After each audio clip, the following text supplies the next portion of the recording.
예, 안녕하세요. 한국 전통 조명의 발전과 문화에 대해 소개할 충남대학교의 이상일입니다.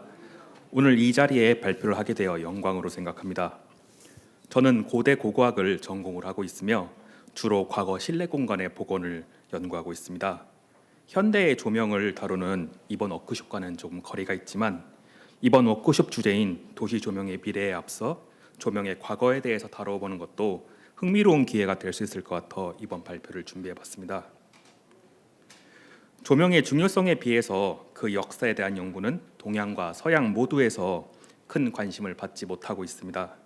인간의 삶의 절반은 해가 진 밤이고 이를 극복하기 위해서 수많은 시간과 노력을 통해 조명을 발전해 왔지만 현재 야간 조명이 당연해진 사회에서 이에 대해선 주목받지 못하고 있습니다. 이러한 무관심은 전통 조명에 대한 인식으로도 이어지는데 현재 우리가 대중적으로 알고 있고 복원하고 있는 전통 조명은 단조로운 몇 종류로만 인식되고 있습니다. 전통 조명을 이용한 축제의 모습을 보아도 대부분 조선시대의 야외용 조명 도구가 주를 이루고 있습니다. 위 사진은 서울 빛조롱 축제와 석가탄신일 연등 행사에서 사용된 전통 조명으로 현재 대부분의 행사에서는 이들 종류가 전통 조명을 보여주는 용도로 사용되고 있습니다. 이에 따라 대중적으로 한국의 전통 조명이라고 하면 조선시대의 조명, 그리고 매다는 형태의 조명을 떠오르게 됩니다. 그러나 실제로 한국 전통 조명이 이러한 모습만 있었을까요? 그 대답은 아니다라고 할 수 있습니다. 한국의 조명은 오랜 역사를 가지고 있고 시대에 따라 그 사회에 유행하는 종류에는 차이가 있습니다. 다만 조명 역사에 대한 사회적 관심은 부족하여 이들은 잊혀져 왔습니다. 저는 조명과 같이 관심받지 못한 역사의 한 부분을 복원하기 위해 다양한 연구를 시도하고 있습니다. 국내의 연구는 최근 본격적으로 실시되고 있고 중국과 일본에서도 최근 조명 역사에 대한 주목이 이루어지고 있어 이들 해외 연구자와 교류를 하며 연구를 진행하고 있습니다. 이러한 동아시아의 연구 진행을 살펴보면 조명에 대한 역사는 점차 밝혀지고 있다고 할 수 있습니다. 그러면 본격적인 발표를 시작하겠습니다. 한국 전통 조명은 오랜 역사를 가지고 있고 매우 다양한 종류를 가지고 있지만 시간 관계상 이번 발표에서는 조명 도구에서 보이는 큰 변화를 중심으로 하여 전반적인 흐름을 소개해보는 자리를 가지겠습니다. 먼저 최초의 시작은 선사시대 인류가 불을 사용하며 탄생합니다. 원시적인 조명 도구를 사용했을 것이며 불을 통해 인류는 예술 활동이 가능하게 되었고 야간에 도구를 제작하며 삶의 시간이 확장되기 시작합니다. 선사시대에는 음식을 조리하거나 추위에 견디기 위해 동굴이나 움집 안에 모닥불을 설치하게 됩니다. 이를 통해 자연스럽게 인류는 불을 사용한 조명 행위를 터득했을 것입니다. 다만 이러한 실내의 불은 조명만을 위한 목적보다는 다양한 기능 중 조명을 포함하고 있다고 이해해야 할 것입니다. 한국 선사시대에도 실내에서 조명을 활용한 모습이 잘 확인됩니다. 시기별 지역별로 주거지의 형태는 차이가 있지만 내부의 노지 주변에서 석기를 제작하는 흔적이 집중적으로 보이고 있습니다. 이를 통해 선사인들이 조명을 활용하여 어두운 공간에서 작업 활동을 한 것을 알 수 있습니다. 또한 선사시대 인류는 조명을 통해 예술 활동을 하기도 했습니다. 대표적으로 구석기 후기 유적인 프랑스 라스크 동굴에서는 동물들이 그려진 벽화가 확인되고 있습니다. 특히 이 동굴에서 돌로 제작한 등잔이 출토되고 있어 어두운 동굴 속에서 조명을 통해 그림을 그린 것을 알 수 있습니다. 아직 한국에 동굴 벽화가 확인된 사례는 없지만 프랑스 동굴 유적에서 출토된 석재 등잔과 유사한 형태의 유물이 출토되고 있는 것은 주목할 수 있습니다. 한국의 구석기 시대에도 다양한 예술 활동이 있었다는 증거가 확인되고 있어 조명을 통한 예술 활동이 선사시대에 있었을 가능성은 크다고 생각합니다. 선사시대 조명에 대한 연구는 현재 유럽에서 활발히 진행되고 있습니다.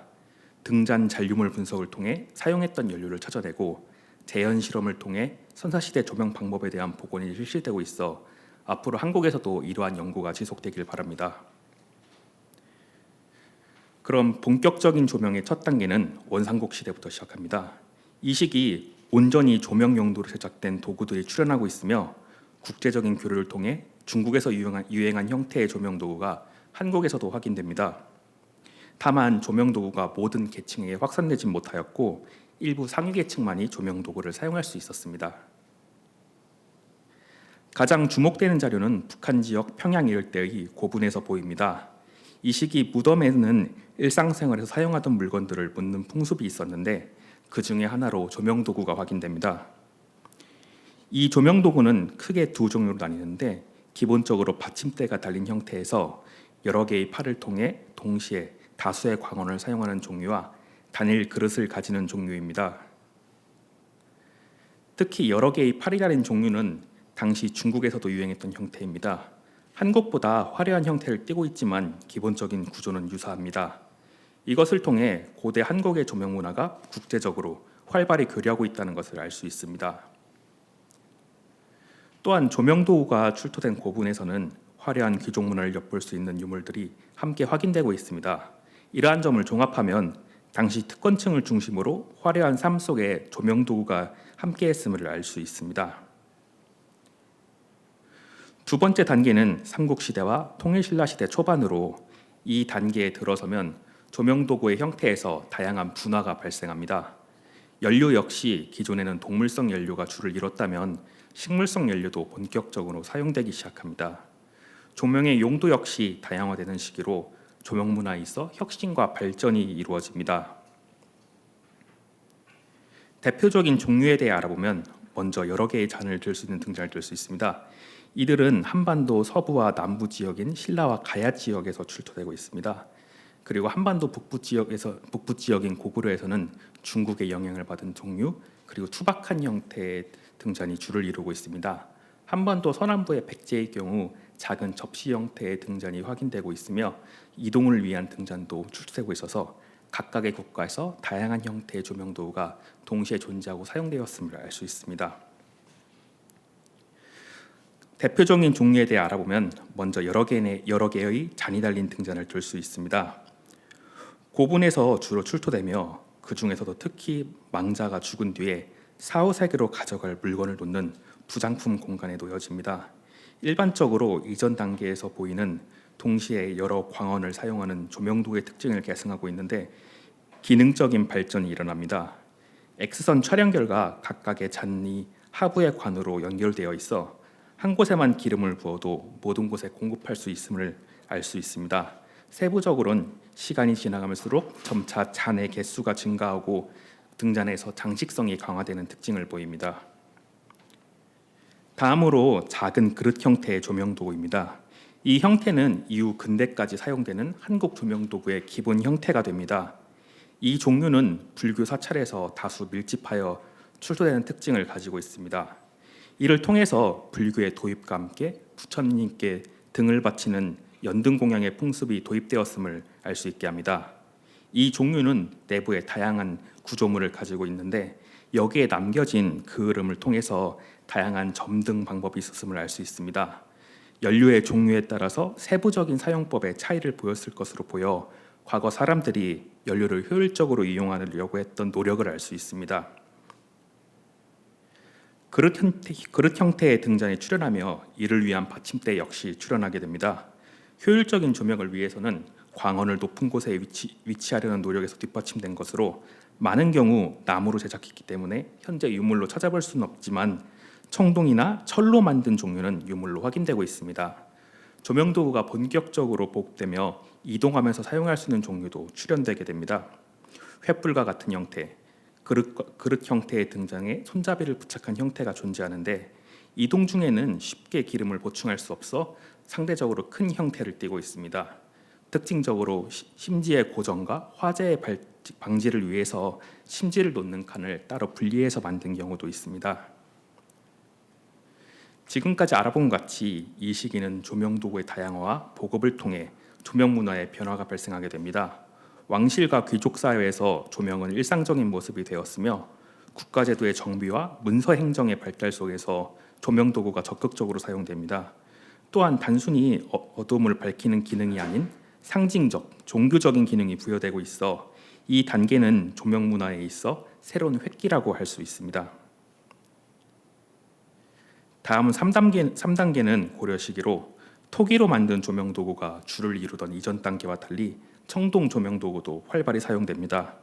이 시기에 들어서며 밀랍으로 만든 초가 본격적으로 사용되며 저품질의 동물성 기름이 아닌 연기가 적게 발생하는 식물성 기름이 주로 사용됩니다. 또한 근대까지 내려오는 불교 문화와 관련된 조명 도구가 발전하는 시기입니다. 먼저 밀랍초의 사용과 관련해서 알아보겠습니다. 이 시기부터 초와 관련된 유물이 적극적으로 출현하기 시작합니다. 통일신라의 수도였던 경주에서 잘 살펴볼 수 있는데 심지를 자르기 위한 전용의 가위와 초를 꽂기 위한 촛대가 왕궁과 사찰에서 확인되고 있습니다. 초의 사용과 함께 촛대의 발전도 이루어졌습니다. 통일신라 시대 촛대는 장식성이 강하고 다리가 달린 종류가 많으며 고려시대에 들어가면서 기능에 충실한 형태로 변화합니다. 통일신라 시대 촛대는 원통강 형태의 초를 넣었다면 고려시대에는 현재와 같이 뾰족한 부분을 초 아래에 끼워 넣는 구조를 가지게 됩니다. 이 시기 불교 사찰에서는 다양한 청동 조명 도구가 확인됩니다. 통일신라와 고려시대 국가적으로 불교를 공인하고 사찰의 건립이 증가되는데 연등 공양을 중요시하는 불교의 의례로 인해서 조명 도구는 적극적으로 활용되었을 것입니다.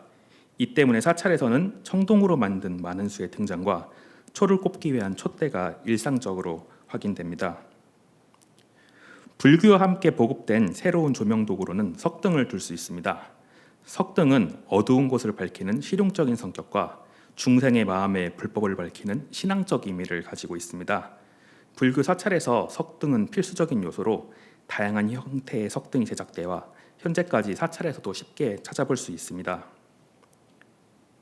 지금까지 알아본 것과 같이 이 시기의 가장 큰 조명 문화 특징은 불교와 관련됐다는 것입니다. 100개의 등을 사용하는 백고자회, 유네스코 인류문화무형유산으로 지정된 연등회 등 불교 행사에 다량의 등이 사용된 것에 영향을 받았을 것입니다. 이 조명 문화는 한국의 대표적인 전통 조명의 하나로 현대까지 내려오고 있습니다. 4단계는 조선시대입니다. 조명 도구는 일상 도구의 하나로 대중적으로 보급되게 된 시기로 이에 따라서 각각의 행사, 계급, 상황에 따라 세분화된 종류가 사용되며 연료 역시 매우 다양화됩니다. 이전 단계의 조명 문화가 불교와 큰 관련이 있다면 조선시대에는 유교 의식과 관련된 조명 문화가 두각을 나타냅니다. 조선시대에는 많은 기록, 특히 회화와 문서가 작성되어 현대까지 전해지고 있습니다. 이에 따라 과거의 조명 도구를 파악하기 용이합니다. 특히 왕실 관련 기록이 체계적으로 실시되었는데 그 속에서 조명 도구가 확인되고 있습니다. 왕실 행사에서 조명 도구는 필수품 중의 하나로 화려하게 장식된 금동 제품이 주를 이룹니다. 국가적으로 유교가 중요한 사상으로 대두되며 조상에게 제사를 지내는 것을 중요시됩니다. 그 속에서 조명 도구는 제2의 필수적인 도구로 자리 잡으며 결혼과 같은 행사에서도 불을 밝히는 것은 중요한 의식으로 자리 잡습니다. 특히 이 과정에서 등잔이 아닌 초를 사용했는데 과거에는 밀랍의 생산량이 충분하지 않아 계급과 상황에 따라 초의 종류를 제한하기도 하였습니다. 왕실 행사의 경우 위에서 보는 것 같이 화려하게 장식된 밀랍 초를 주로 사용하지만 일반 계층의 경우 주로 소기름 또는 벌레에서 채취한 백랍 등 저품질의 초를 사용하였습니다. 다만 결혼 등 특별한 행사에서는 일반 백성들도 밀랍초의 사용이 허가되었습니다. 다음으로 양반들의 조명 도구를 살펴보겠습니다. 왕족과 귀족 그리고 스님들이 주로 조명 도구를 사용하던 이전 시대와 다르게 일상생활에 조명 도구는 하나의 중요한 도구로 자리 잡습니다. 당시 생활 풍습을 그린 회화를 통해 이를 알 수 있는데 매우 다양한 종류로 구분할 수 있습니다. 먼저 첫 번째 종류로 촛대가 존재합니다. 촛대의 경우 목재와 금속재로 나뉘어지는데 장식성이 강한 반사판이 조합되는 등 다양한 모습을 보이고 있습니다. 초의 생산이 원활하지 않아 기름 등잔도 함께 사용되었기 때문에 등잔의 받침대도 흔히 보입니다.